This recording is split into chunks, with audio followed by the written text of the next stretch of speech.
Hello everybody and welcome to Adobe Live. My name's Flynn. I'm here with the fantastic Dale Bigeni. We would like to begin by acknowledging the traditional owners of the land in which we are streaming and creating from today and pay our respects to elders past, present and emerging.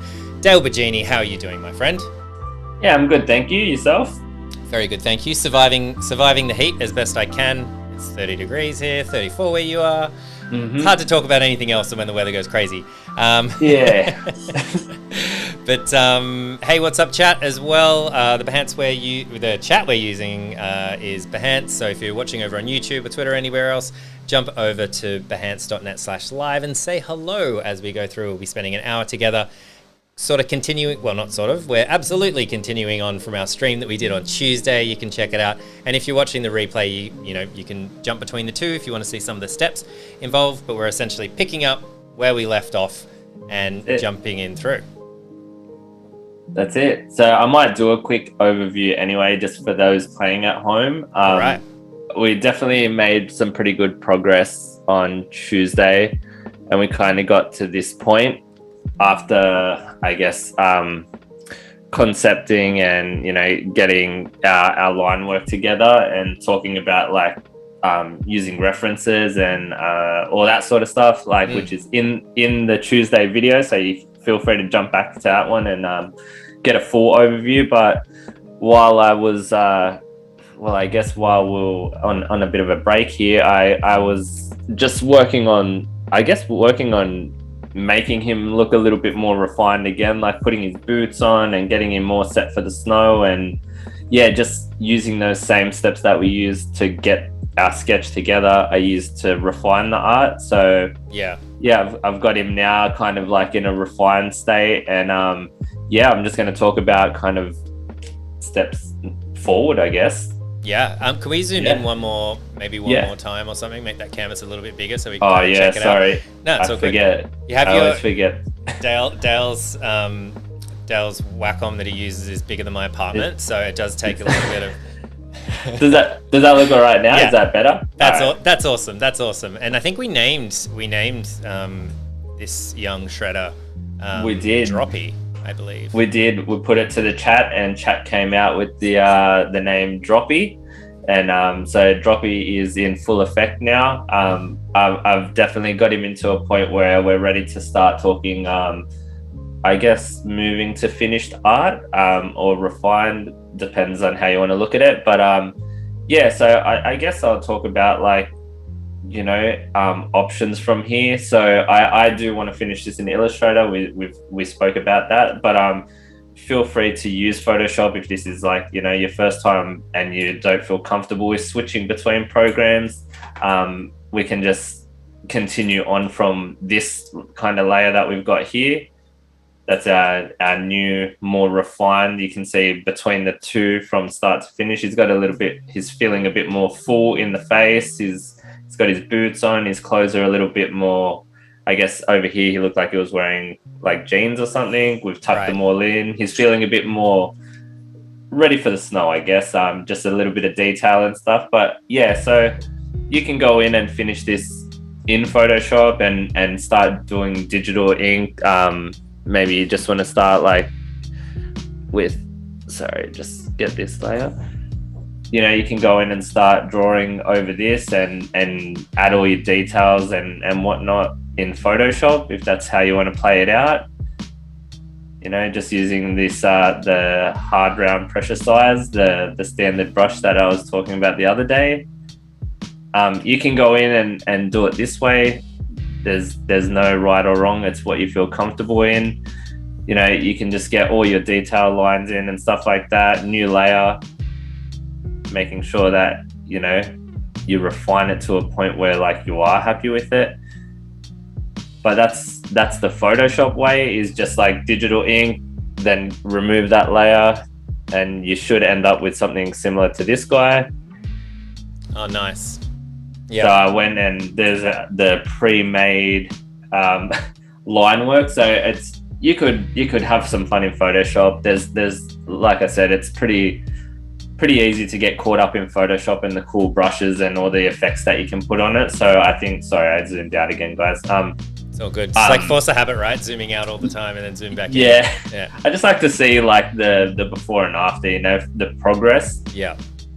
So yeah, I've got this layer, like I can then create a layer underneath that, start coloring and stuff, but I'm not going to talk about Photoshop's version. I'm going to take it to Illustrator. So what I have done is I've created a new layer, and I don't know if everyone knows this, but if you create a layer in Photoshop and create a folder and call it .jpeg, it exports, like it creates, like you can, when you press save or when you press generate image assets and then hit save. So what happens, I'll go to my, just excuse the jumping for a second, but I'm going to jump to my desktop. And by the way, if anyone has any questions as we're rolling along today, just drop them in chat. So the chat is at be.net/live if you're watching somewhere else. We love questions and comments and things like that, so throw them in.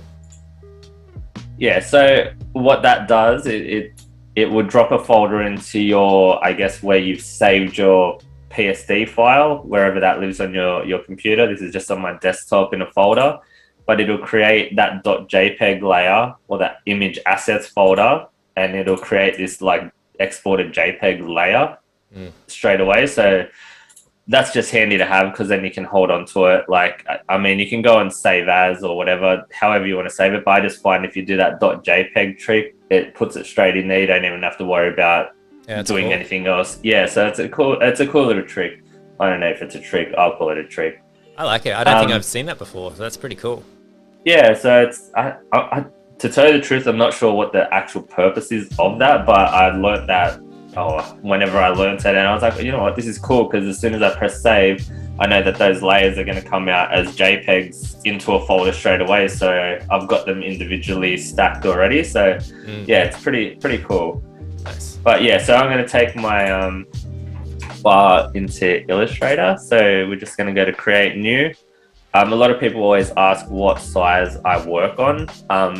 I think it doesn't really matter at this point in Illustrator. We'll just do it on an A4, but I usually do it on an A3 just out of habit, but it's a vector. So as long as I get those lines expanded and outlined towards the end of the project, then it really doesn't matter. Yeah. All right, so. And you're comfortable in like Photoshop and Illustrator, so why would you use Illustrator over Photoshop and like vice versa?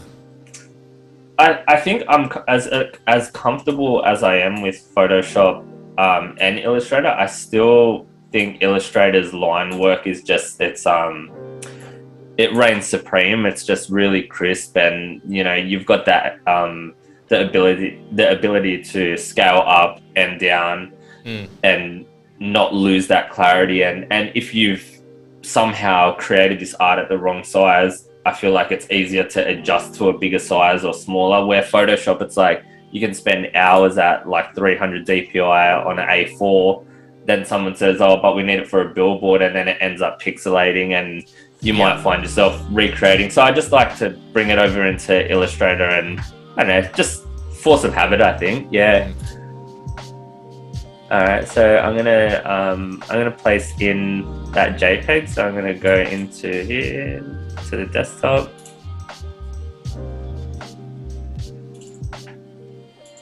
Just gonna place this guy in.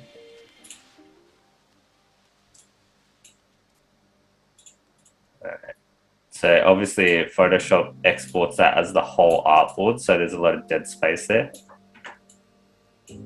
That's fine. I'm just gonna change the opacity on this guy, and it's kind of like, this is a little bit like I'm redoing what I already did, but it's still I guess it's still a good learning exercise to see how you can do it in Photoshop versus Illustrator. But I've refined the line, so this is going to just make it real easy for me in this part, because I don't need to worry about getting all the detail in, because I've already applied it. So I'm just going to turn this all the way to 10% opacity.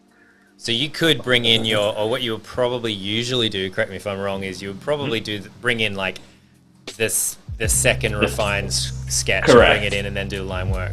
Yeah, so this correct. is a lot further on than you would normally be. Yeah, I going think from Photoshop to Illustrator.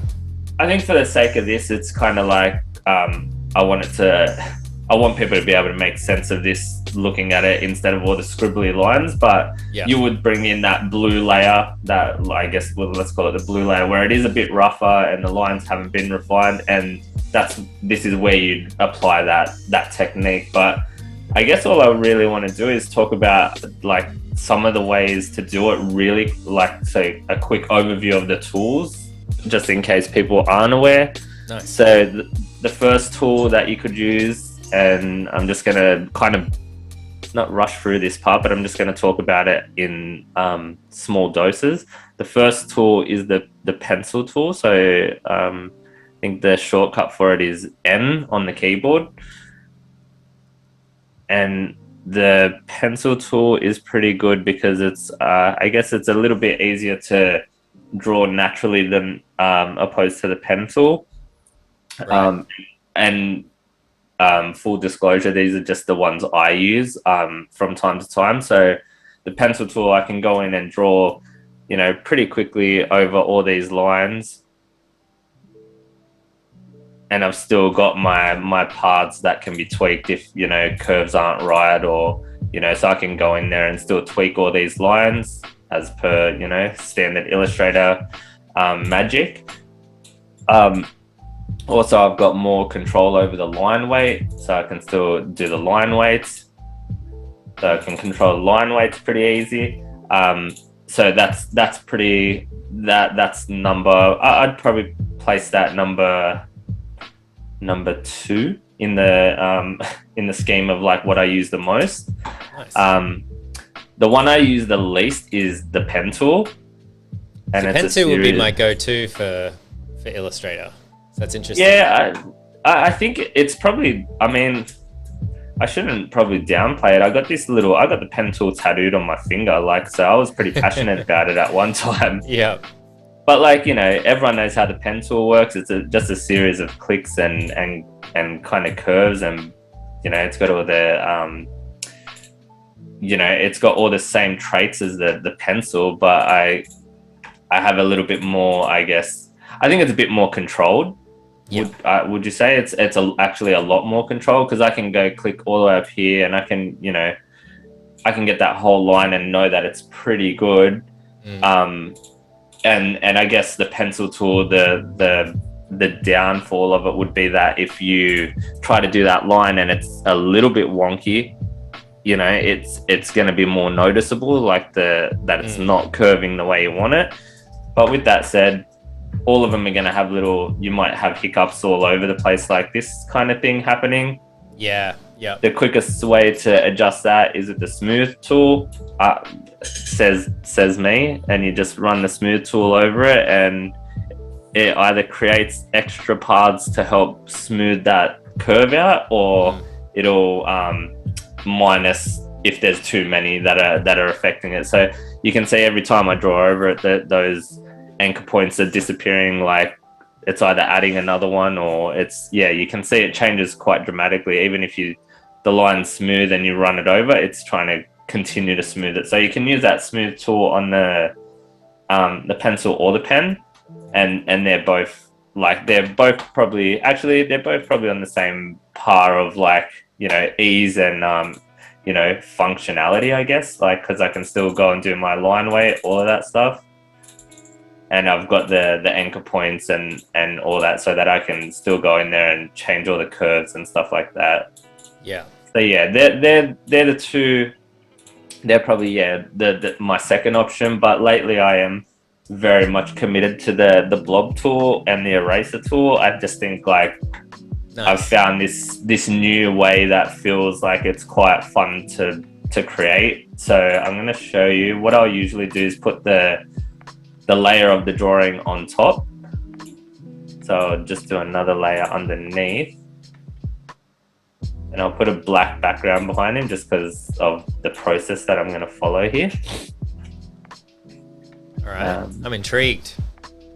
All right, so then I'm going to do this, and then now this is in no way what everyone should do, but this is I don't know, I started doing it and it felt like it was a real quick way to create like the graphic in a new way. I think I was just looking for a new way to do things, to spice things up a little bit.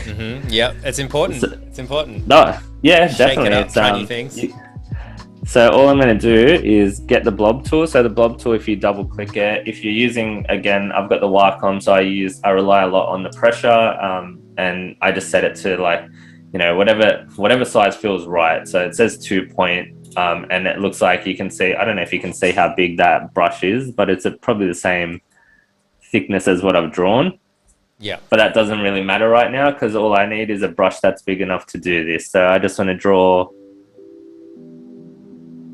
over him or trace him so I can stop and start.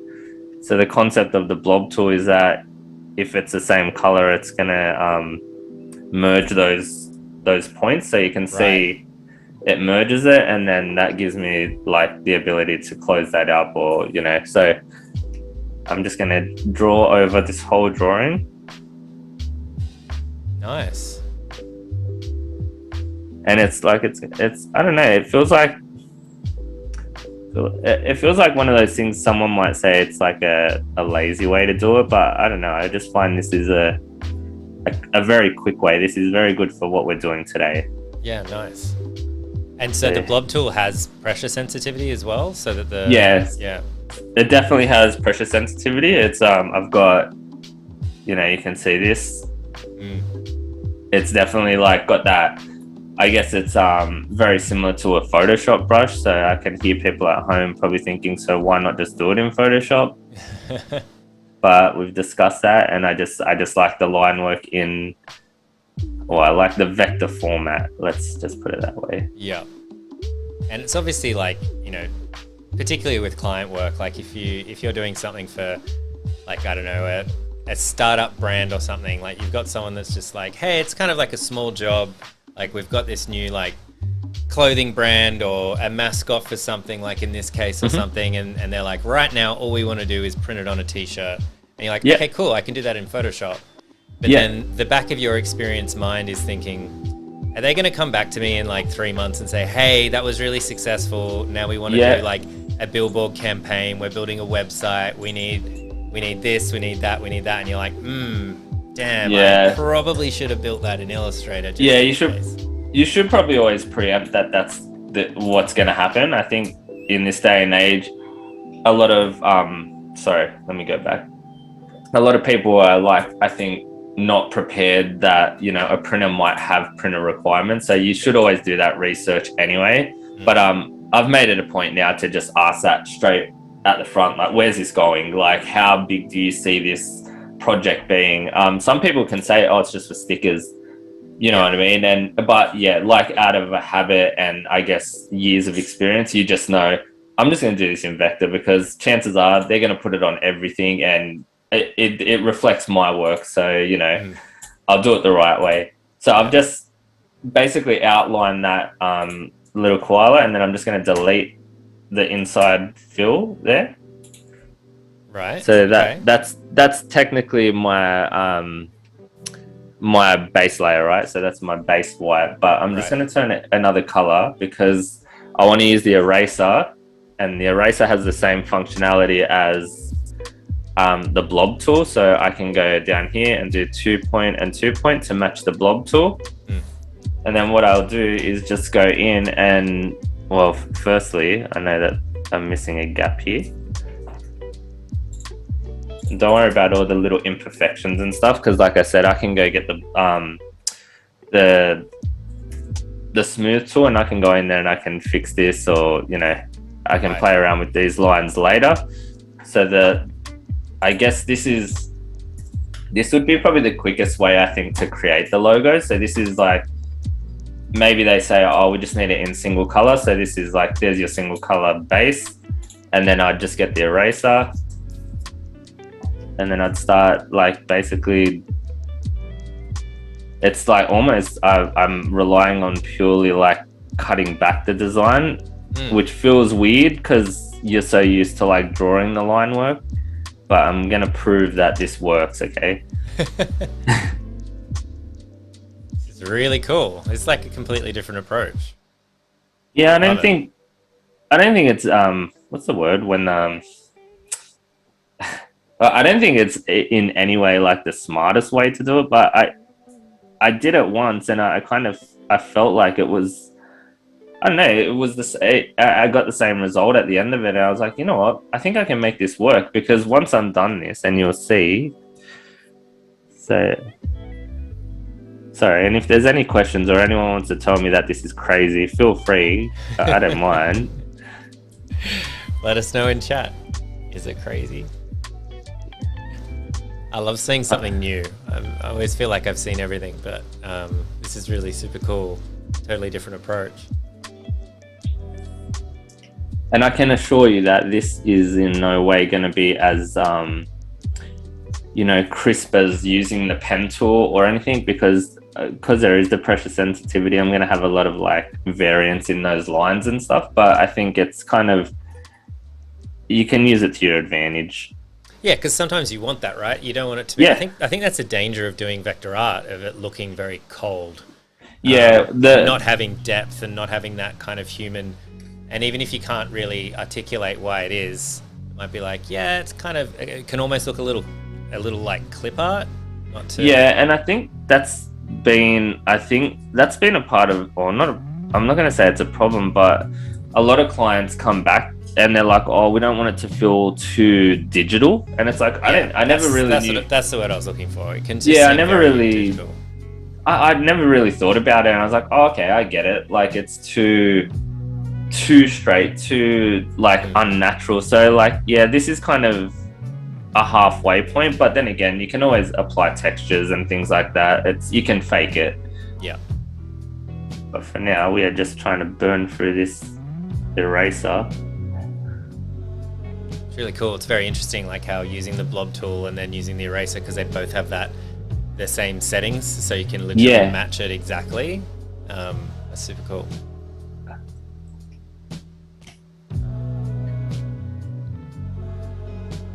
And like I said, I think you need to find ways to not reinvent yourself, but like have fun. Like it can get very monotonous, the same working style, and some people love it because they're so good at it. They just, why do I have to change it? Don't fix it if it ain't broke. Yep. But I'm out here. I just want to. I don't know. I just like creating new things and in different ways. So this is one. Yeah, it's cool. Johanna in chat saying the fun way beats the right way every time for me. It's not even a competition. Yeah, I agree. Is that not why we first all start doing art? Because it's fun and it makes you feel good. Yep.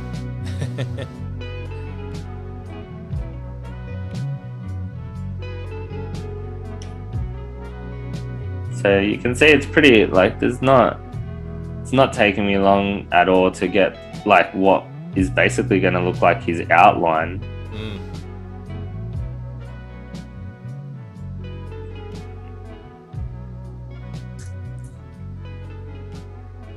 So yeah, no, these, we didn't put a ton of detail in it, which is also helping. There's like just the right amount of accessories and things. Johanna has a question while we're going along. Do you schedule time for yourself to experiment and learn new methods, or is it a happy accident while being on the job? I'm going to say definitely a happy accident. I don't think I try to allow any time for anything but work and kind of like getting what needs to be done. But if things happen on the fly, then I'm all for it.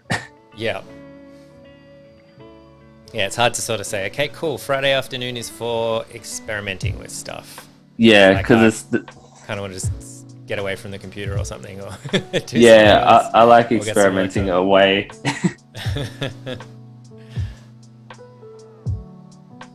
It's hard because I think as an artist, you are trying to find ways to, I guess, help your hustle and your I guess your work in general. Yeah. So these happy accidents end up becoming your new method or preferred way of doing things.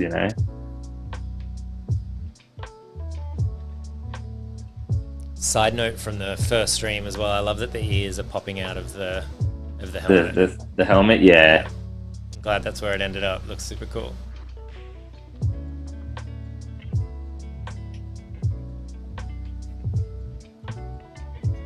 Yeah, you got to try to just hope that people use their imagination and don't get caught up on the details, because yes, we know that there's probably no helmet out there for a koala, so I couldn't really reference it. Yeah.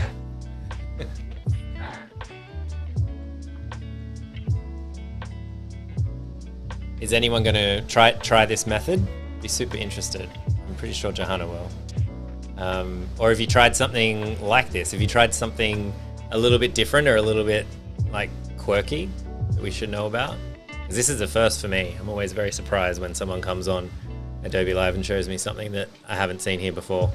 And I mean, you've done a few lives, so got a lot under our belt now. Yeah. To show you something new it's a win for me too. It definitely happens. It just doesn't happen as often as it used to now. It's kind of few and far between. I just think, sometimes you've seen it all before, like you said, and it's nice to have a fresh take on something. So this is today's fresh take. Johanna's going to try it out on the weekend. Yep. It's funny, the blob tools. I feel like it's one of those like tools that's just been kind of hanging around in Illustrator since I first started using it many years ago. It seems to have a bit of a resurgence these days. Yeah, I do know a bunch of crew that like they do use the blob tool, and not that they swear by it, but they know the convenience of it and things like that. So there's definitely people giving it some love. Might be around the how many people now have a tablet of some kind as well. Yeah, because you have that pressure sensitivity. It's like, wait, hang on, I can have pressure sensitivity like in Photoshop, but in Illustrator using what did you say? The blob tool that came out in 2001 or something? But it's true, right? Because now so many people are getting into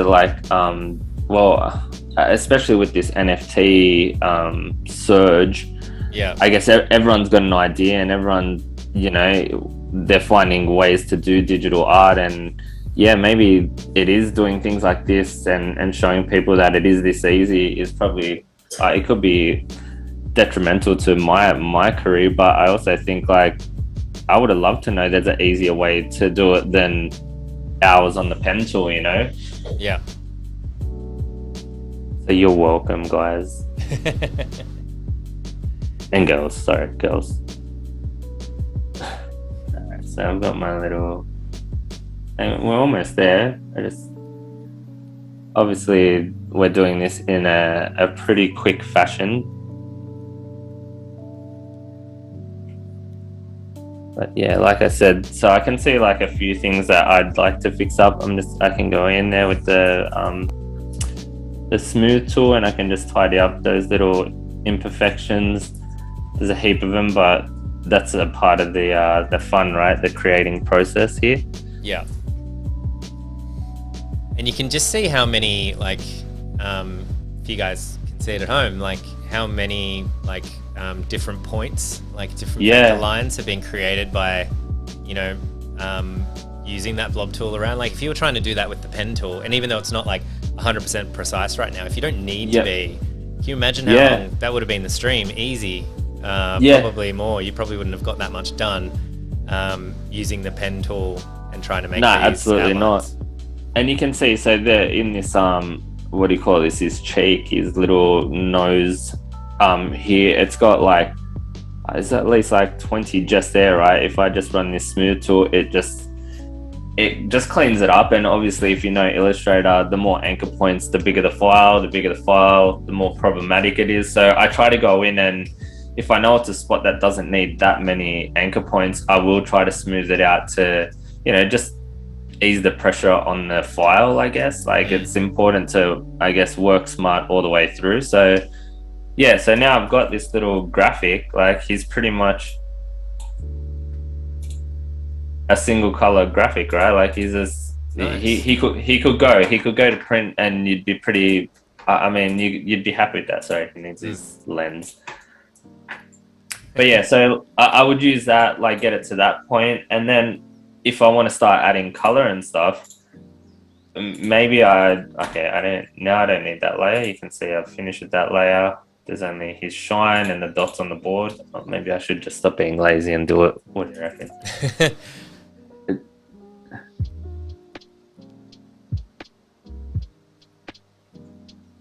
So you can see the circles are all different sizes because that pressure sensitivity. Oh, what's going on here? Look, it doesn't want me to do another one. I think maybe they're too close. Oh, that's funny. Oh, that's a bit weird. I've never seen that happen. So No, neither. Is that blob tool or is that eraser tool? that's the eraser, but like it's very strange that it's doing that. But anyway, we know what's going on here. There's holes there, right? Yeah. Because I could go and do them in black, but I'm trying to keep it in a single color here. So it's just some little dirt for movement. Actually adds a lot, doesn't it? Like that little, like I know it's very cartoony, but you know, we're doing a cartoony thing, but yeah, that adds a lot. Like I noticed when it wasn't in there and when it was, just to add that movement in, the little kind of rocks or chunks of snow or something kind of popping up. Makes you feel like, gives it an environment. And there you go. All right, so we've got this little, I know, is that too small on your screen? Can you see that? That's all good? No, that's good. That's good size, yep. All right, so I've got that little guy. He's pretty, like I could run that to print. I'd be pretty happy. I could live with it, but, And if you wanted to screen print that or something, you've got this one color that's vectored that you could change to whatever color and send it to them. Correct. Like, yeah, print this one color, and that's like the most cost-effective kind of screen print you could do. 100%, it's the most cost-effective, but I feel like there's been a rise of multiple colors and stuff lately. A lot of the jobs I'm doing lately are like, oh man, we want to do it full color. It's I don't know if it's trending or screen printers that have a special on or something. Yeah. Yeah, so I'm just gonna fix that. So all right, we got a little reflection in there, and I'll put a little bit of a shine on his nose. Oh yeah. All right, so we've got that, but maybe we don't want it to be a single color. So we want to go, I'll take that now. And I can either, so there's two, I know some people are like, what if it's going to go on a white shirt? Obviously, I know that it's going to flip out like that and it's not going to look very nice. So I can always go copy, paste. I just merge all of it together, and then all I do is put a stroke around it, basically. So I just put a stroke, and then I just turn the cap in the corner to round, because you can see when it's on, what is that called? A butt cap and a miter join, it gets these points. Butt cap, okay. Yeah, a butt cap. Yeah, it's a butt cap, and then I change it to a round cap and a round join, and it cleans it up completely. That's probably a bit big, maybe 1.5. All right, so I'll do that, and then I'll go in here. I'll go object, expand, fill stroke. Yeah, okay, and then I'll just do Pathfinder and merge all that. Or will I? Oh, there you go. So I know there's still obviously a lot of the white has shown through, so I'm just going to go into outline mode and get rid of all. So that one on the right is exactly the asset like on the left, but you've just added a stroke to it and then made it a thick stroke. So basically all the lines are going a bit over where the artwork would be. Correct. Yeah. And I don't know what's happened here, but like we've got a rogue pixel. Like what happened there? It just broke. Okay. Anyway. All right. So now I've got like so if it's a single color print, you can run it like this on black.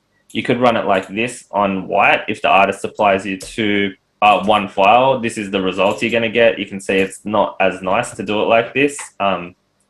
It's just not what the artist would prefer. So I would just drop like, well, you can put really. So I'm just gonna go into outline mode again and put it back on. And you can see there's a stroke around him now. Can everyone see that? Yeah.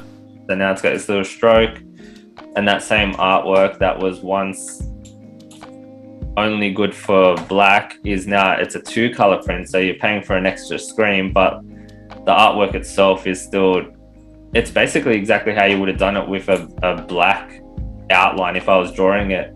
The difference is when I do this stroke, you can see that obviously there's parts that don't join up. Right.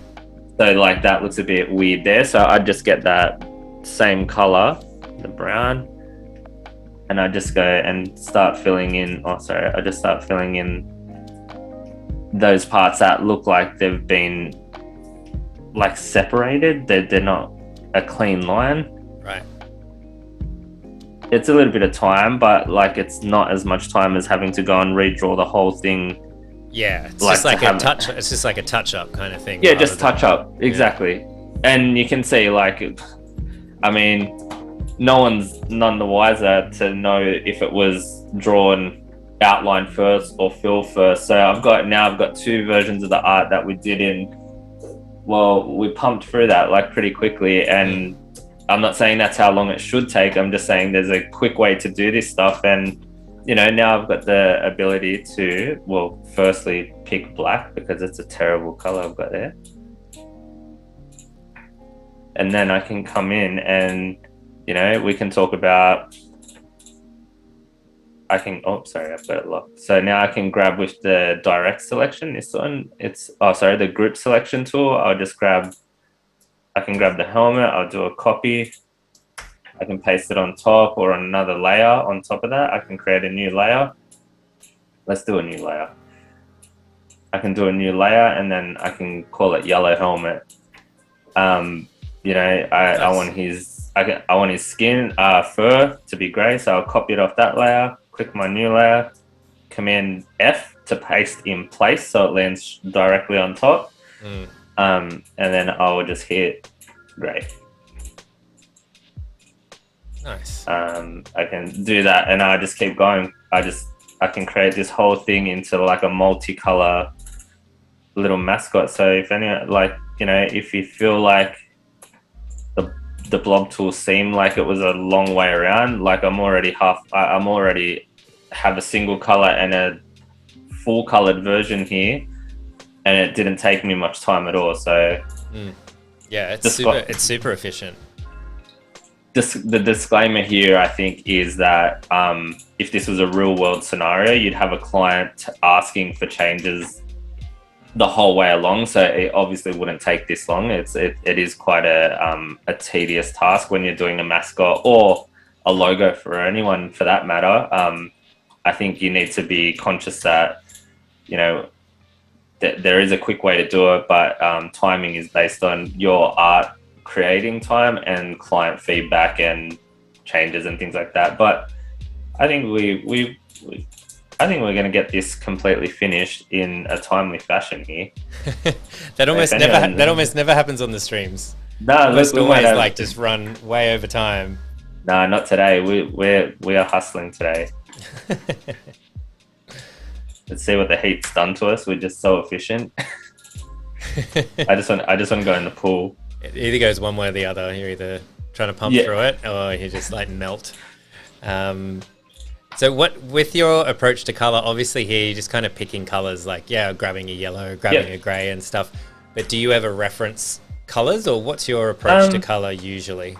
I definitely think referencing is important. I definitely think like that goes with the first part of our talk where we're talking about like you need to know the context and, you know, where things live and things like that. But for the most part, like if it's a design from scratch, I think, and it's, I don't know, let's just use a skull for instance. I've given up on trying to keep things true to form. I think I like to kind of like challenge myself and see if I can make you know, make weird colors work now. I want to use bright colors, and I think for so long I just avoided color, and now I'm like overexcited, like a kid in the candy store. I'm like, I can do whatever I want. Yeah. I'm Art by Dale. I'll just do it and tell people it's good. They'll believe me. I definitely think it's yeah, it's probably a lot more handy to do your research and make things look a little bit true to life. Like, you can't just go and make a purple koala if you're trying to do a mascot for a, you know, if it is an Australian company hitting you up, you don't want to offend anyone by doing the wrong colors and stuff like that either. So I don't know if there's any koala purists out there, but I only know grey ones. I think there's only grey koalas. Yeah, I don't think there's. So, not like kangaroos, how there's like, you know, there's a couple of different ones. Yeah. And I'm pretty sure the snowboarder, the snowboarding guys wear the red vest, right? Oh yeah, that's right. So we looked at our reference. So we talked a bit about referencing on Tuesday. Oh, you've got it there. Awesome. Yeah, I'm going to jump back and have a look. Oh, that was not it. All right, here we go. So yeah, it's got a bit of a fade. It's got a logo. We're just going to keep it red, but you know, I can see that he's wearing that amazing green / navy. Well, what is that? I think it's good. Just green, right? I think that's just the Australian, like, you know, green that we were talking about. That. Yeah. Okay. All right. So we know that his arms and pants are all the same color, right? Yeah. Oh, did anyone see it? Did you say what color gloves he had on? Red, I think. Oh, were they red as well? I thought they were red gloves. You're gonna have to check. Oh, well, depends. He's got red and black. Oh yeah, I didn't notice the black one. The middle one. Okay, I'm gonna say red. Because, well, or is it gonna clash with the vest? That might not be cool. Oh yeah, so this is where like the artistic like license comes in a bit, right? Like if you've got because you've got the hand over the red vest, you might be like, actually, he's wearing black gloves. Yeah, I feel like the black is gonna work better. What do you reckon? Let's try it out. Try it out. I mean, the line's pretty thick, but I guess like if you zoom out, you know, maybe it'll blur together a little bit. It's hard to say. Yeah. Well, and he also had a black helmet. Oh, it's blue. It's a blue helmet. I just went and put a yellow one because I thought because I can. Another dark blue.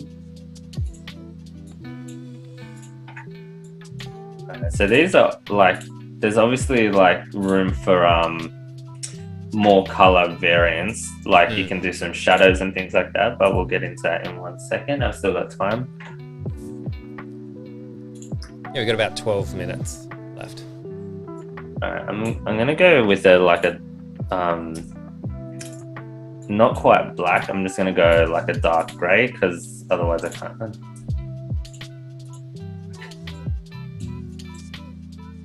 And then jump back and I can look at his boots are black.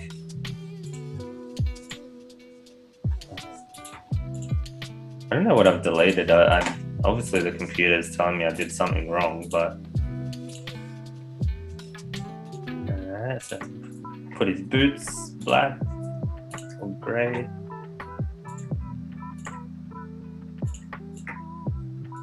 Slowly coming together. Yeah, I was gonna say, like I think with the boots coming through, it's starting to look pretty cool. Yeah, I don't know why I picked that green, but I thought it would be the most stand out because the eraser erases only in white, so it leaves a white tail. Right. So it's like when I'm working on the black, I can never see it properly, so I switch it up. Yeah.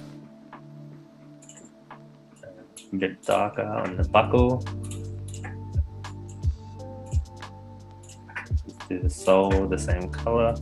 It's funny with the contrast thing, like when you need contrast, like sometimes the colors are a bit funky. I do that with spreadsheets. When anyone looks at any of my spreadsheets, because I need things to pop out, they're always like, oh, what are these colors you've used? What are you trying to do? What are you trying to do here? Well, I mean, looking at that, that's what he wore, right? Like that's what he's wearing, but all of a sudden it doesn't really, this seems like there's a lot going on.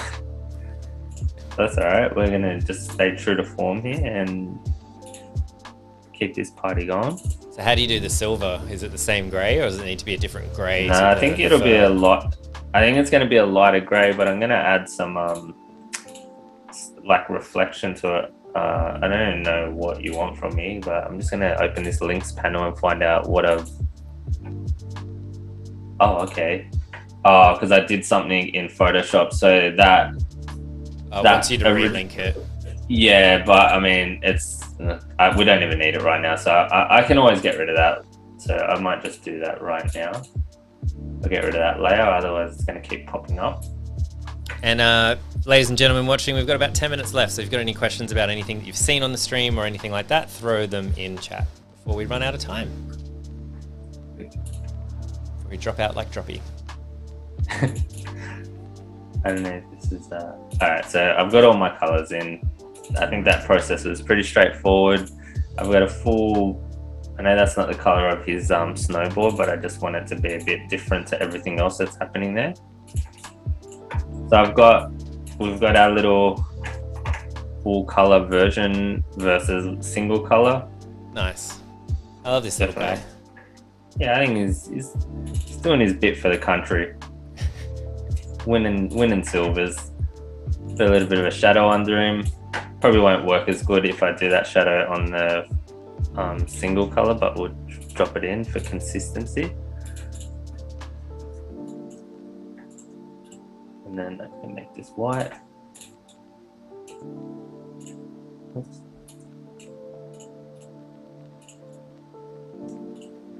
Alright, so there we go, we got that. We got two versions, but nice. We'll quickly go over, like, if you want to do, like, so now I've got this layer of all the colors, so I might just go in another layer and I'll do some, so maybe this will have some shine on it.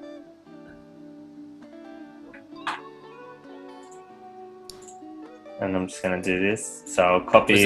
Was that the blob tool or the eraser tool you use then? That was that was a blob tool. Yeah. So I'm going to grab those grey layers, copy, paste it on that new layer up the top with the white. And then I'm going to, I'm just going to do, so I'm going to use the Pathfinder and do intersect. So if you do command and intersect this thing down here in the shape mode and then press expand, there you go, I've got some shine on it. Nice.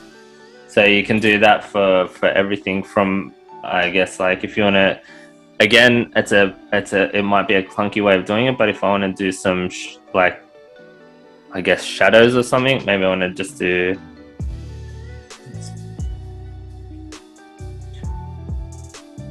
so I'll do the same thing. I'll grab that arm panel, paste it above the white panel. Yeah. Intersect, and then I can go in and change that green to a darker green. And I've got some shading in there. Yeah, nice. Yeah, so even this, I can just, well, that is kind of behind everything, so maybe it's going to be the darker tone. Oh, so you can just do the whole like back arm dark because there's probably enough shadow coming from his massive head. Massive head, and yeah, just being in that background. But yeah, so I'm basically selecting wherever that the color is, the pants, and then I'm putting it over the new shape layer that I'm putting in.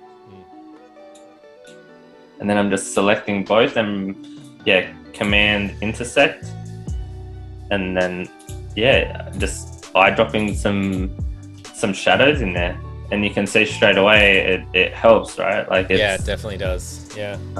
I forgot his goggles. Let's just do them grey as well.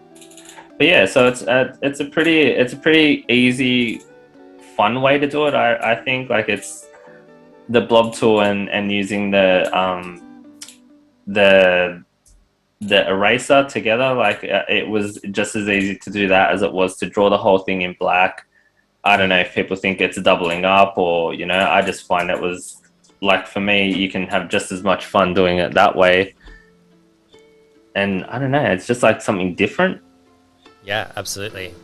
It's a totally different approach. And I know a bunch of people joined us before, like kind of towards the end, but Yeah, so Dale was using the blob tool, and it was kind of like using the negative as well, like kind of cutting back away with the eraser tool, because they both have pressure sensitivity. So you could, like, you know, very, very quickly get like vector artwork done, especially if you don't want it, you know, that precise, you know, pixel perfect precision that you might want to get from the pen tool or something like that. You can try this method. It's really cool. And it very quick. It is just another way that you can like challenge yourself, I guess, to keep finding new ways to create and stuff. But he's looking, so I would just keep going in there and just keep drawing in these shapes for color. Maybe put some pink in his ear there. Copy.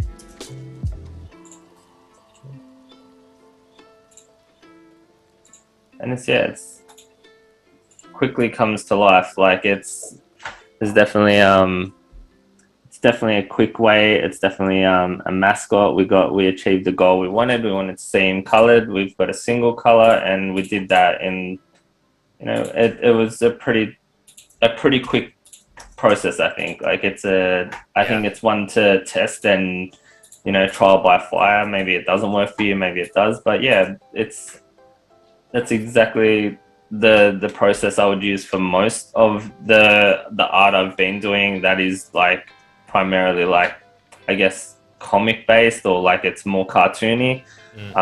You've got you got more room to have a little bit more fun with it. So I think if you can make it work to your advantage, I don't think there's a wrong or right way to do things. No, it was super cool. I really love seeing that process. We've only got a couple of minutes left. So we should wrap up, I think. Yeah, perfect. Well, we've got two little mascots there for Scotty to admire.